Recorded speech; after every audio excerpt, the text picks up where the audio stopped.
За түрүүн Банкны орооны аюулгүй гадаад бодлогын Банкны орооны хурал дээр шинээр томилогдож байгаа, томилогдох гэж байгаа элчин сайдуудад нэр дэвшигч нарт бас хандаж зарчмын байр суурь, Монгол Улсын үндэсний аюулгүй байдал түүний дагуу гадаад бодлоготой холбоотойгоор тодорхой зүйлүүдийг хэлсэн байгаа. Одоо бол арай ерөнхий зүйлийг хэлэхэд 21 элчин сайдын одоо 7 нэмэгтэй байна. Улсын хурлд хүний эрхийн дэд хоорооны даргын хувьд бас энэ дээр бас гадаад харилцааны сайдад онцгойлон талархал илэрхийлж байна. Гендерийн мэдрэмжтэй байна.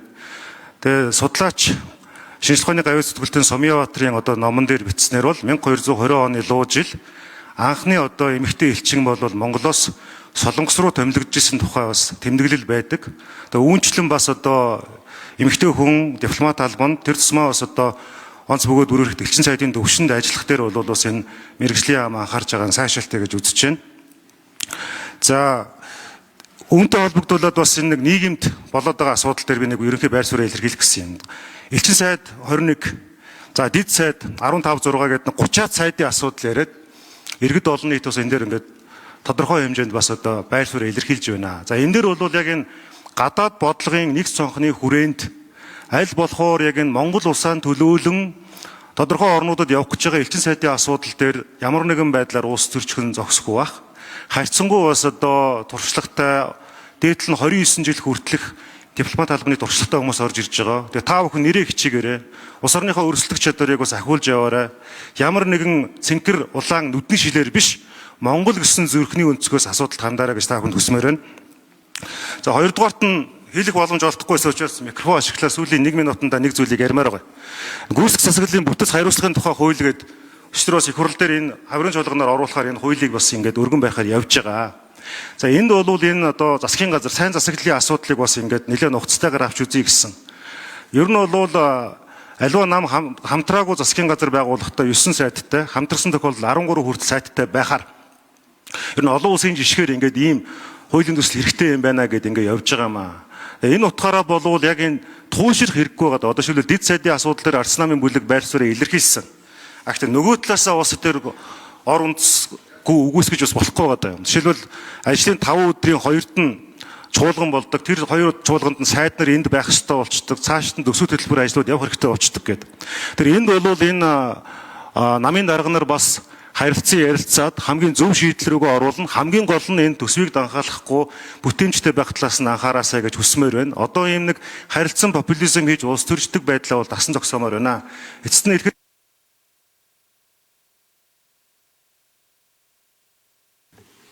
За, үгүйсэн үү? За, 1 минут үгүй. Эрдэнэ гүшин. Тэгээд 1 минутанда багтаагаад та бүхнээс нэг асуулт асуучих. Яг бид нар их тийм шууруу явж байгаа. Он гарах гад, чуулгана хаах гад. Гэхдээ энэ 21 хүн байгаа. Та бүхэн нэг 30 секундэд багтаагаад энэ протокол явж байгаа. Тухайн орондоо очиод ямар ажлыг хамгийн түрүүнд Монгол Улсын төлөө элчин одоо сайдынхаа бүрэн эрхийн хүрээнд хийх вэ? Энийг протоколд үлдээмээр байгаа юм. Ингээд дараад нь та бүхний бүрэн эрх дуусгах чинь энэ аманда хэр хүрсэн бэ гэдгийг үнэлэхэд энэ протоколыг ашигланаа. Хариуцлага яригдах тохиолдолд энэ протоколыг ашигланаа. За ингээд та бүхнийг нэг 30 секундэд багтаагаад тэгэхээр нэг 10 минут орчим болох байх. Та бүхэн өөрийн очиж байгаа орондоо ямар хүсэл тэмүүл ирмэлцлэр Монгол Улсын өрсөлдөх чадварыг яаж нэмэгдүүлэх гэж юуны төлөө очиж байгаа юм бэ гэдгийг чинь ард түмэн сонсох ёстой. Энэ бол шагнал биш, ажил хариуцлага гэдэг талаас нь иргэд олон нийтэд зөв ойлголтог үүднээс та бүхний асуултанд тус бүрд нь хариулахгүй. За, тус бүрээс нь асуусан уу? 21 хүн хариулах юм ээ, тэ? За, 30 секунд хүртэл хугацаанд хариулъя гэсэн шүү. За, хинээс эхэлв үү? За, 4 номерын микрофон дээр өөрийгөө танилцуулаад товчхон хариулаад явууч.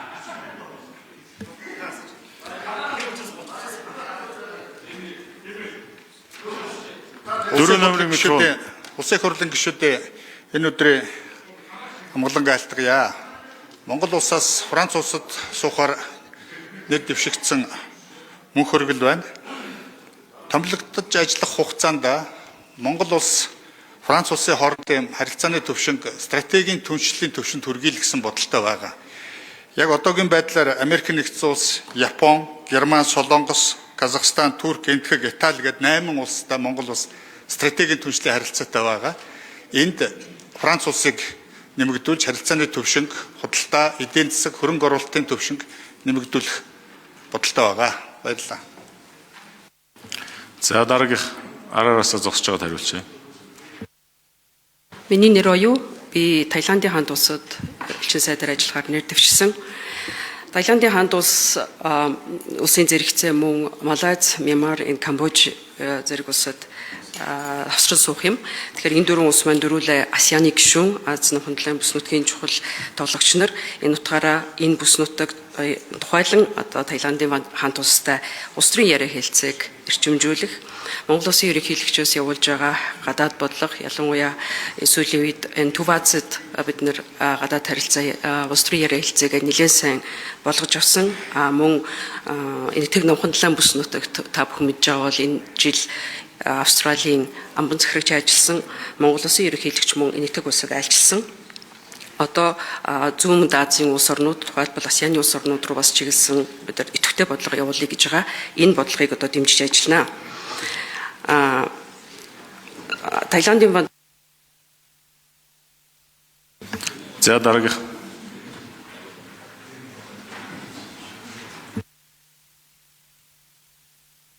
Батчаргал Казахстан суух элчин сайдаар одоо нэр дэвшиж байгаа.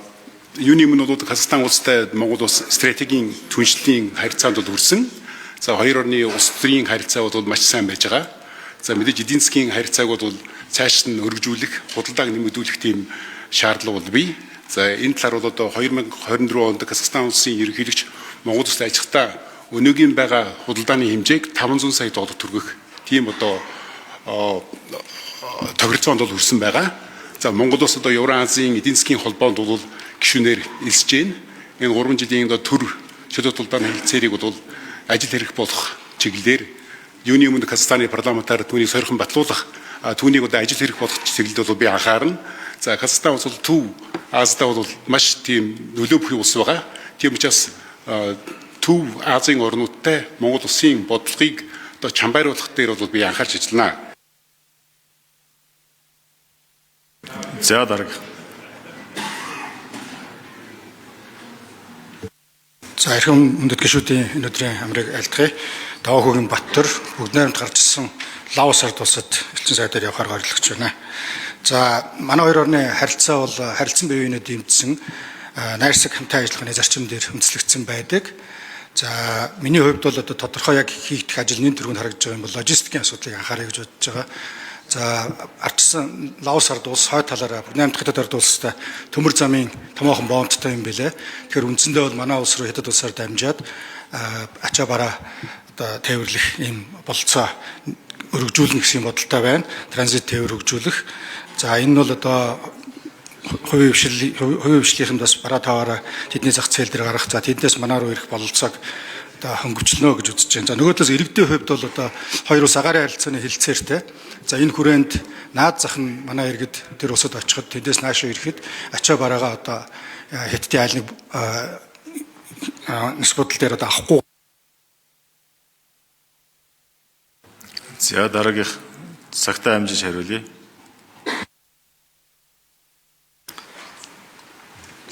Байна. Унгар улс нэр дэвшигч Нямцарингийн их тайван байна. Миний би Унгар улсад одоо ажиллах юм үүргийн дагуу Унгар улсынхаа талаар бас тодорхой судалгааг бол хийсэн. Юун дотор юуны өмнө Унгар улс Монгол улсаас нийт 6000 гаруй иргэд байгаа. Иргэд рүүгээ хандсан үйл ажиллагааг илүү идэвхжүүлэх, иргэдийн эрх ашигыг хамгаалах ажил дээр онцгой анхаарах шаардлагатай байна гэж харсан. Хоёр дахь зүйл бол худалдаа эдийн засгийн харилцаа. Худалдаа эдийн засгийн харилцаа өнөөдөр бол харахад бол харьцангуй хамлалттай байгаа. Энэхүү тоо хэмжээг одоо байгаа хэмжээнээс нь одоо наад зах нь 2 дахин нэмэгдүүлэх ийм хүсэл зорилготой байгаа. 3 дахь барьж байгаа том чиглэл бол боловсрол, соёлын чиглэл. Манай улс бол түүхэндээ бол Унгар улстай боловсролын чиглэлээр, соёлын чиглэлээр өргөн үрээцтэй харилцаж гисэн энэхүү үйл ажиллагааг илүү өндөр одоо чиглэлд өндөр идэвхтэй явуулах юм зорилготой байгаа. За баярлалаа.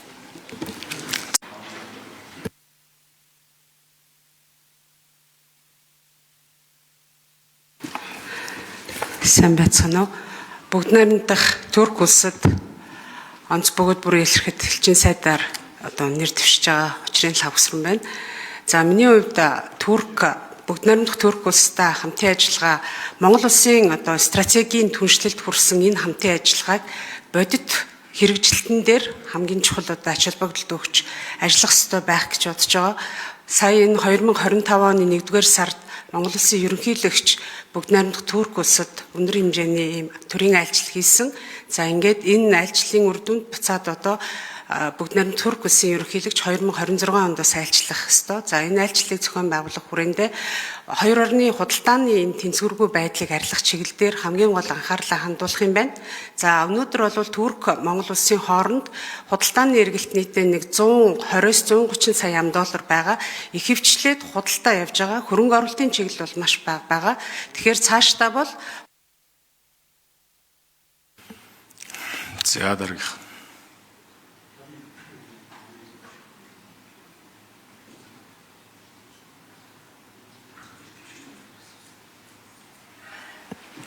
За архим гишүүдийн энэ өдрийн амгалан айлтгая. Би бүгд найрамдах Чех улсад элчин сайдаар нэр дэвшиж байгаа Бацаахны болормоо байна. За бүгд найрамдах Чех улс бол манай улсын маш чухал түнш. Одоо энэ онд дипломат харилцаа тогтоосны 75 жилийн ой тохиож байгаа уламжлалт найрсаг харилцаатай явж ирсэн. За энэ онд Монгол улсын ерөнхийлөгч Чех улсад төрийн айлчлал хийгээд айлчлалын үеэр харилцааны түвшинг одоо уламжлалт найрсаг харилцаанаас шат ахиулж иж бүрэн түншлийн түвшинд хүргэсэн. За хамгийн гол анхаарах асуудал гэж асуусан учраас би хоёр асуудлыг онцлон хэлмээр байна. За иж бүрэн түншлийн түвшинд хүрсэн хэдий ч манай худалдаа эдийн засгийн харилцаа бол маш хоцронгуй явж ирж байгаа. Худалдаа 2024 онд жишээлбэл 18 сая $1 хүрснээс манай экспорт 300 мянган $1 байсан. Зөвхөн ноолуурын эдлэлийн экспорт байсан. Тэгэхээр би юуны төрөнд бол худалдааг нэмэгдүүлэх, ялангуяа Монголын экспортыг нэмэгдүүлэх бүх боломжийг бол эрэлхийлж ажиллана. За хоёрдугаар асуудал бол иргэдийн асуудал байгаа. Чех улсад бол 15 мянга орчим монгол За дараагийнх. Эрдэнэ гишүүн 50 секунд тэнцсэн байна. Эрхэм гишүүдийн энэ өдрийн амар амгалан айлтгая. Эрдэнэ гишүүний асуултанд хариулъя. Миний бие Дансрангийн булган бүгд найрамдах тал улсад суух элчин сайдаар нэр дэвшсэн байна. За Итали улс нь Европын холбооны улстай аж үйлдвэрлэл болон машин механизм хүнсний одоо бүтээгдэхүүн нийлүүлэлтээр шилдэг тэргүүлэгч орнуудын нэг байдаг. Саяхан Монгол улсын ерөнхийлөгчийн бүгд найрамдах Итали улсад хийсэн айлчлалын хүрээнд хоёр орон стратегийн түншлийн харилцаа тогтоосон. За энэ хүрээнд стратегийн түншлийн хүрээнд нийт 14 тодорхой асуудлуудыг бас хөгжүүлэхээр хоёр тал харилцан тохиролцсон байгаа. За хугацаа бага учраас би товчлоод улс төр эдийн засгийн харилцаанаас гадна шинжлэх ухаан, боловсрол, соёлын салбарын харилцан хамтын ажиллагааг одоо бэхжүүлэх юм өргөн боломж байгаа гэж үзэж байна. Энэ чиглэлд төлхөө анхаарч ажиллана. За мөн 500 гаруй иргэд сурдгийн.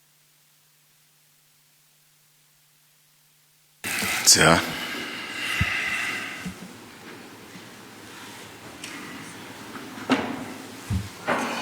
Сайн бацхан уу. Би гунажвын байгаль маань Монгол улсаас бүгд Беларусь улс зуун ганц бүгд бүрэн элчин сайдаар нэр дэвшсэн. За Монгол улс Беларусь улс бол найрсаг уламжлалт найрсаг харилцаатай улс. Манай хоёр улсын хооронд бол хамтын ажиллагааны эрх зүйн орчин бол бүрэн бүрдсэн. Хамтын ажиллагааны механизмууд сайн ажилладаг. Тухайлбал хоёр улсын хамтын ажиллагаа хөгжүүлэх замын зурваллыг Монгол Беларусын хооронд 3 жил тутам байгуулж, тэгээ 3 жил тутам энэ замын зурваллынхаа дүгнэлтийг хийж цаашдынхаа зорилтыг дэвшүүлж ирсэн байгаа. За хэрв элчин сайдаар томилох юм бол хамгийн түрүүнд хийх ажил бол Монгол улс Евразийн эдийн засгийн холбоотой байгуулсан төр хэлэлцээрийг Беларусын талаар батлуулах тал дээр хүчин чармаалт ажил гаргаж ажиллана. Энэ хэлэлцээр хүчин төгөлдөр болсноор манай Монгол улсын Беларусь улсад гарах бараа бүтээгдэхүүний нэр төрөл оршин мөн хэмжээ нэмэгдэнэ гэж үзэж байгаа. Хоёрдугаар гол асуудал бол хөрөнгө оруулалтын хэмжээг нэмэгдүүлэх тал дээр анхаарч ажиллана. Ягаад гэвэл Беларусь улс бол Дараагийнх.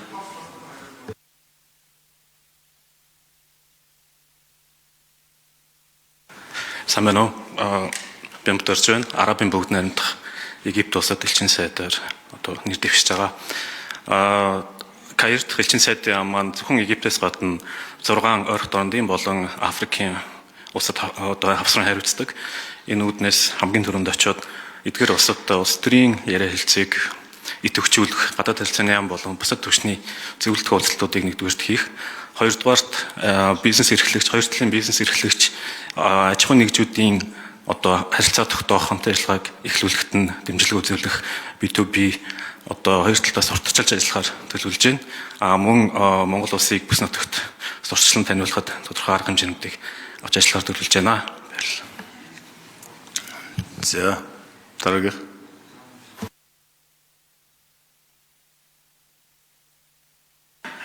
Хэрхэн гүшүүдийн өнөөдрийн амгалан гэрээ миний би бүгд найрамдах Сингапур улс суух бүгд бүрийн хэлжилт сайдад нэр дэвшигч гамболд байна гэж юм байна.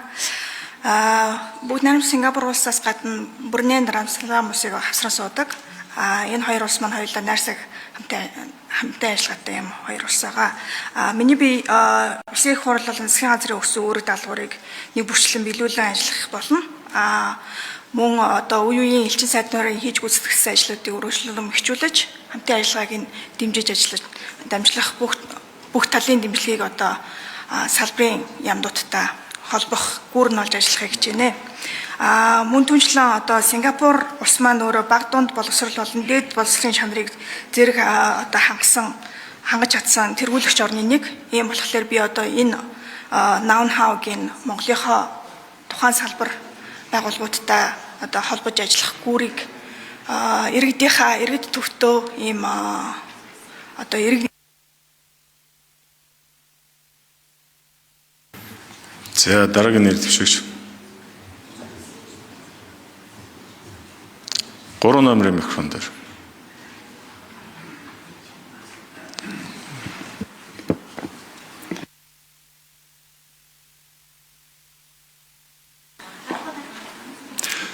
За, эрхэм гишүүд та бүхний энэ өдрийн амар амгалан айлтгая. Миний бэж Агдгийн оюун Баатар холбооны бүгд найрамдах Герман улсад элчин сайдаар горилж байгаа. За, Герман улс бол манай Монгол улсын хувьд бол Европын холбооны бүс нутагт хамгийн онцлог түнш. Монгол улстай одоо найрамдал хамтын ажиллагаа бол стратегийн түвшинд хүрсэн ийм улс байгаа. Тэгээ би одоо ингээд батлагдаад очих юм бол хамгийн түрүүнд анхаарч ажиллах зүйл бол гадаад харилцааг эдийн засагжуулах энэ агуулгын хүрээнд хоёр орны хооронд явагдаж байгаа худалдааны эргэлт, хөрөнгө оруулалтыг нэмэгдүүлэх тал дээр бол одоо онцгой анхаарч ажиллана. Одоогийн байдлаар хоёр улсын хооронд явагдаж байгаа худалдааны эргэлт бол 262 сая ам долларын хэмжээнд эргэлдэж байгаа. За, хөрөнгө оруулалтын хувьд бол 279 сая ам долларын хэмжээнд явж байгаа. Энэ асуудал дээр одоо бодиттой ахиц гаргахын төлөө анхаарч ажиллана. За, дараагийн асуудал дээр бол одоо Монгол улсынхаа. За, дараагийн нэр дэвшигч.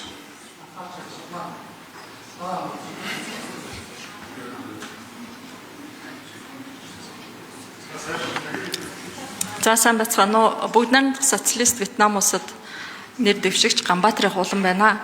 За, Вьетнам улс нь манай зүүн өмнөд Аз дахь чухал түнш байгаа. Иж бүрэн түншлийн харилцаатай өнгөрсөн онд хоёр улс дипломат харилцаа тогтоосны 70 жилийн ойг тэмдэглэсэн байгаа. Цаашид хоёр улсын харилцааг эдийн засгийн агуулгаар баяжуулах, хоёр улсын нөөц болцоо, давуу тал бүхий бараа бүтээгдэхүүнийг харилцан нийлүүлэх тал дээр анхаарах болно. Үүний дотор хөдөө аж ахуй, мал аж ахуйн салбарт одоо түлхүү анхаарч, хоёр улсын хамтын ажиллагааны тулгуур багнуулахад анхаарах болно.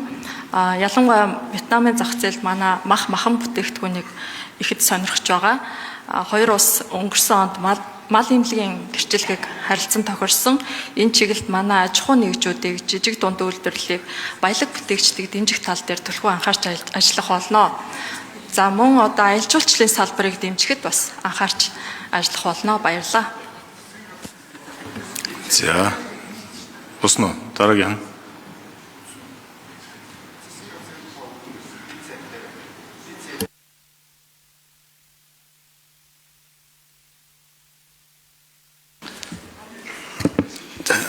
Эрхэм гишүүдийн энэ өдрийн амар амгалан айлтгая.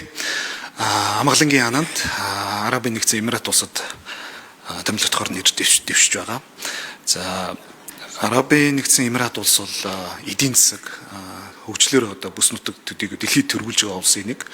Иргэжил манай улс дипломат харилцаа тогтоосон 30 жилийн бас тэмдэглэнэ. За, ирээдүйн одоо 2-3 жилд төсөөлөгдөж байгаа бол хамгийн гол нь Монгол улсын хоёр улсын бизнес хэлхий холбоог сайжруулах, бизнес хувийн хвшлийн хамтын ажиллагаа хөгжүүлэх дэмжлэг үзүүлэх. Нэгт хоёрт мэдээж манай улсын бүтээн байгуулалт шаардлагатай байгаа төслүүдэд бас хөрөнгө оруулалт татах боломжтой гэж үзэж байгаа.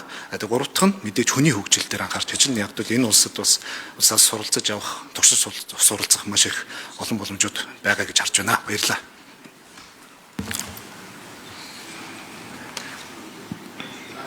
За. Миний би Авирмитийн Баттар Болгар улсад элчин сайдаар нэр дэвшиж байгаа. За би энэ Болгар Монголын угаасаа одоо түүхэндээ хамтын ажиллагааны өргөн одоо түүхтэй ийм хоёр улс юм байна. Тэгэхээр одоо харилцааг бол мэдээж хэрэг одоо урамтлуулсан туршлага дээр үндэслээд одоо бүхий салбарт одоо хөгжүүлэхийн төлөө одоо чаддаг мэддэг бүхнээ зориулна гэж ингэж бодож байгаа. Ер нь бол миний Европын холбооны улсуудад суугч байгаа манай элчин сайд дээр ч гэсэн бас энийг л анзаарах зүйтэй гэж бодож байгаа. Яг л Европын холбоо гэдэг бол бас нэгдсэн нэг гадаад бодлоготой. Тэгэхээр тухайн улстай харилцаа бол мэдээж ирэх хөгжүүл таарна. Гэхдээ энэ бүгдийг бол Европын холбооны гадаад нэгдсэн бодлогын хүрээнд бид нар бас авч үзэхгүй болохгүй юм байна. Тэгэхээр Европын холбооны гадаад бодлого дотор өөрийн улсын лоббиг улсуудыг бий болгож тэр Европын холбоогоор дамжуулж одоо асар олон юм хийх юм боломж байдаг. Би бас Брюсселд ажиллаж байсан. За дараагийнх.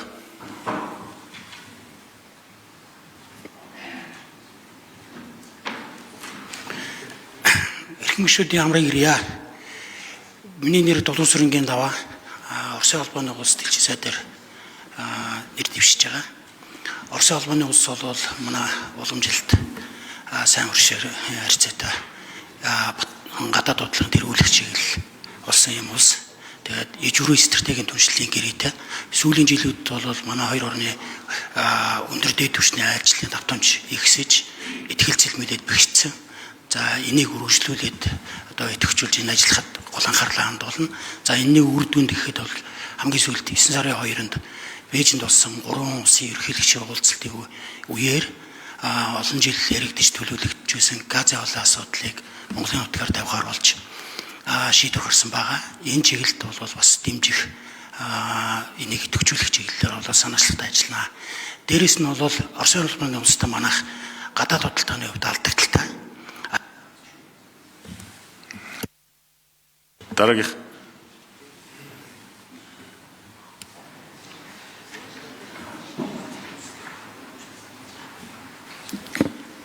За сайн байцгаана уу. Миний нэр Лусанжи Үлзэд.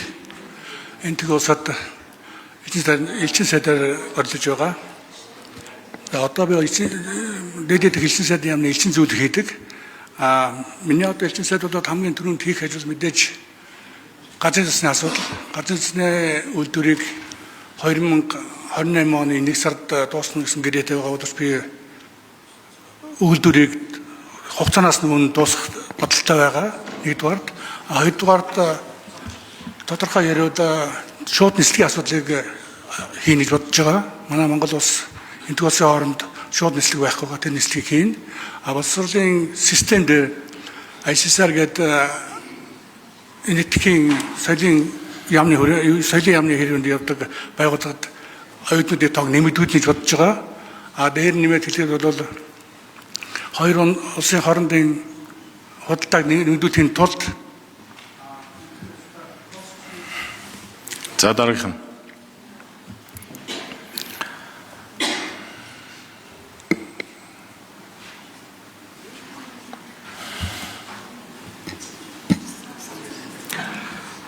Улсын хурлын эрх гишүүдээ Монгол улсаас бүгд найрамдах Кыргыз улсад онц бүгд бүрийн эрх элчин сайдаар нэр дэвшиж байгаа дэмжихийн тэгш жаргал байна. За миний хувьд элчин сайдаар ажиллах хугацаанд 3 зүйл дээр одоо онцгой анхаарч ажиллая гэж бодож байна. За Монгол улсын Төв Азийн нутгууд руу чиглэсэн гадаад бодлого сүүлийн жилүүдүүд бол эрчимтэй маш идэвхтэй өрнөж байгаа. За өнгөрсөн 7 сард Монгол улсын ерөнхийлөгчийн ажил хэрэгжсэн. За хамгийн тэргүүн зэрэгт бол Евразийн эдийн засгийн холбоотой байгуулсан төр хэлэлцээрийг сойрхон батлуулах асуудлыг очингуудаа хийх гэсэн юм бодолтой байна. Хоёрдугаарт тээвэр логистикийн асуудал байна. За тэгэхээр Бишкек, Урумчи, Улаанбаатар гэсэн энэ гурван талт хэлцээрт Киргиз улсыг одоо нэмэлтээр оруулах дөрөвдөгч талаар оруулах асуудлыг хөөцөлдөж ажиллах гэсэн юм бодолтой байна. За дараагийнх. Та хэдийн 30 секундэд асуудлаа багцааж өгч чадж гэнэ гэдгийг чинь шалгаад байгаа юм шүү. За. Элчин сайд дээр нэр дэвшигч Оржирагийн мөнхтөр. За Австри улс бол Европын холбооноос ханхлан манай улсаа дипломат харилцаа тогтоосон үнэт зүйл нэгт 3 дахь хөрш. 3 дахь хөршийн бодлогыг эдийн засгийн агуулгаар баяжуулах шаардлага бий. Тэгэхээр Австри улсын эдийн засгийнх нь өөрсдийнх нь давуу тал болсон сэргээгт хэрчим хүч, аялал жуулчлал, жижиг дунд үйлдвэрлэлийн тоног төхөөрөмжийг Монгол улсад одоо энэ чиглэлээр хувийн хвшлийг дэмжиж ажиллана. За Австри Монгол улсын гадаад худалдааны нийт баланс бол 40 сая орчим доллар, үүнээс 35 буюу 7.1 гэсэн харьцаатай байгаа. Тэгэхээр энэ зөрүүг бол багасгах, за үүндээ хамгийн гол нь хувийн хвшлийнхаа оролцоо аж ахуйн нэгжүүдээ дэмжиж ажиллана гэж бодож байна. Монгол улсын ерөнхийлөгчийн урилгаар Австри улсын ерөнхийлөгч төрийн ажилт хийж энэ хамтын ажиллагааны суурь тавигдсан мөрөөр хэрэгжүүлэх айлчлалын мөрөөр хэрэгжүүлэх ажлын төлөвлөгөө гарсан байгаа. Тэгэхээр энэ төлөвлөгөөгөөр хийх ажил маш их тодорхой бөгөөд нэлээд зүйл бий. Баярлалаа. За дараагийнх. За та бүгдэд энэ өдрийн мэнд хүргье. Миний бие Их Британи, Умард Ирландын нэгдсэн хаант улсад суух элчин сайдаар нэр дэвшиж байгаа Батцамбарын мөнхчин байна. За Британи бол манай бас чухал 3 дахь хөрш. Тэгэхээр харилцаа хамгийн дөрөнд бол анхаарах ёстой гол юм бол харилцааны төвшинг ахиулах шаардлага байгаа юм билээ. Тэгэхээр энэ үрээндээ бол ер нь бусад ажлууд нь энэ том малгаан дундаа ороод явчих байх гэж бодож байна. Нэгдүгээр улс төрийн харилцаа, айлчлалын давтамжил нэмэгдэх шаардлага байна. Хоёрдугаарт парламент хоорондын хамтын ажиллагаа, хоёр парламентын хамтын ажиллагаа бол энэ бас идэвхжих нь Монголын парламентын хөгжил бас их чухал гэж би боддог. Хоёрдугаарт бизнесийг, Монгол бизнесийг Британд сурталчлах, үйл ажиллагааг дэмжих, зөв контакттай нь холбож өгөх энэ чиглэл бас чухал ажиллаа гэж би боддог. Баярлалаа. За.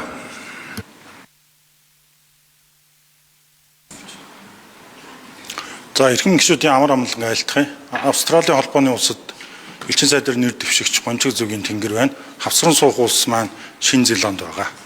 За би юуны төрөнд бас байнгын орноор хэлсэн. 2 жилийн дараа хоёр улсын хооронд дипломат харилцаа тогтоосны 55 жил яваа болно. Үүнийг өгтөж төрийн өндөр дээд хэмжээний айлчлалыг чанартай зохион байгуулахад анхаарна. За хоёрт нь одоо ажил хэргийн шугамар бэлтгэдээд хоёр тал тохирсон хоёр хэлэлцээр байгаа. Нийгмийн хамгааллын хэлэлцээр, агаарын харилцааны тухай хэлэлцээр байгаа. Энэ хэлэлцээрийг албажуулах ажилд бол анхаарнаа. Гуравт нь Австрали улс бол монголчуудын хамгийн ихээр одоо амьдардаг одоо 3 дахь орн байгаа. Бүгд найрамд Солонгос улс, Америк нэгдсэн улсын дараа 22 мянган гаруй иргэн маань Австралид ажиллаж сурч амьдарч байгаа. Тийм учраас консулын үйл ажиллагааг цогцоор нь иргэдтэй үзүүлж нээлттэй элчин сайдын яам байх дээр бол анхаарч. За уусна. За уусна байна. За. Та чангалтай тодрууллаа л да.